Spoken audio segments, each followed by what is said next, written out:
leta ifise umugambi mwiza, leta ifise ishaka, mugabo twebwe abarundi baba hanze ni twebwe bo kuyishigikira, ni twebwe bo kuyifasha kugira ngo imbona kazoza y'igihugu tuyibone vyabaye bitakiri indoto. Mu mwaka w'ibihumbi 2025 uburongozi bwa Diaspora Burundaise Worldwide busanzwe burongowe na Samuel Ndayiragije mu ntumbero yo gushira mu ngiro yambona kazoza igihugu cifashe 2040 n'igihugu giteye imbere 2060 baratanguje ihiganwa bise inkingi z'imbona kazoza event. Aho iryo higanwa ryari rikuyemwo ibisata bitanu bigiye bitandukanye, aho harimwo abanyempano bo gucapa, kwivuga amazina n'ivyese, indirimbo n'intambo, gutwenza abantu n'udukino. Iryo higanwa ryareretse abarundi n'abanyamahanga ko zifise impano zikomeye mu bisata bigiye bitandukanye.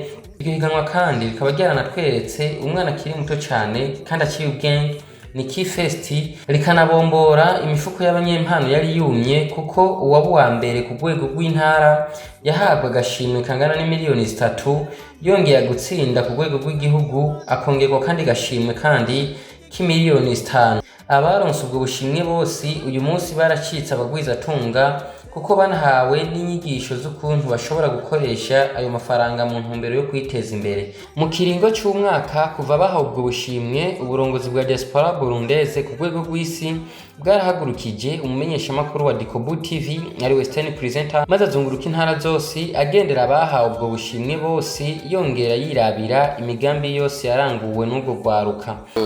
Mu mwaka uheze mu higanwa ry'inkingi z'imbona kazoza wararonse agashimwe mu ntumbero yo kugufasha kwiteza imbere. Nibihe mugambi wakoresheje ako gashimwe wahawe na Diaspora Burundaise? Mu majambo y'abo banyempano barashimira cyane Samuel Ndayiragije nabo basanzwe bakorana mu kurongora abarundi babasanzwe baba mu mahanga. Nkaba nagira mfate akanya nshimire uburongozi bwa Diaspora Burundaise, bobo bagize iciyumviro cyo kwimvira kugwaruka no kubafasha mu mpano zitandukanye, gukina, gucapa, kuririmba, komedi, ibintu byinshi. Twagira tubashimire cyane kuko haraho batugejeje, twaronse ibintu byinshi kubera abo, twubatse amazina adasanzwe kubera abo. Nagomba mfate aka kanya ko gushimira Diaspora Ndundi ukuntu iriko irafasha ugwaruka.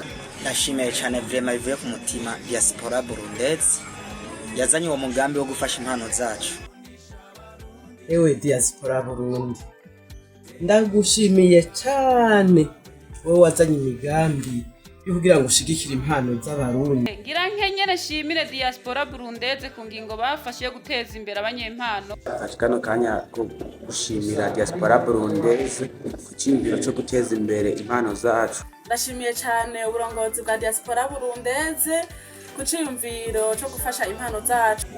So I take this opportunity for thanking leadership of Diaspora Burundaise, like Samuel Ndayiragije and the most honorable Al-Harpin.